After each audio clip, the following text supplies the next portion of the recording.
Hello friends, আজকে একটা নতুন বাথরুম ফিটিং করা হলো।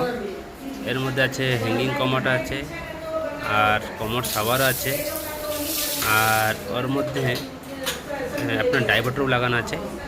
কমোড ফিটিং করা হয়েছে, কমোড ফিটিং করা হয়ে গেছে। এটা হাইড্রোলিক সিট আছে, হাইড্রোলিক সিট আছে। এটা এখন কমপ্লিট করা হয়েছে। দেখুন হাইড্রোলিক সিটটা কীরকম ধীরে ধীরে অটোমেটিক ডাউন হয়ে যাচ্ছে।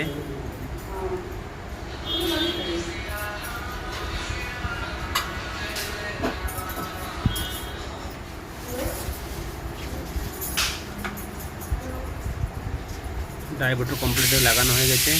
ডাইভার্টার ভালো ফুল প্রেসারেই আছে। গিজারও লাগানো হয়ে গেছে, এখন খাবার লাগানো হয়নি, কিছু টাইস কাজ বাকি আছে। এখন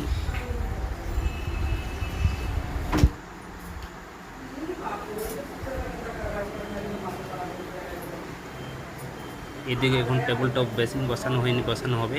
টাইস কাজ কিছু বাকি আছে, এই জন্য কমপ্লিট হয়নি। টাইস কমপ্লিট হলে তারপর এটা লাগানো হবে।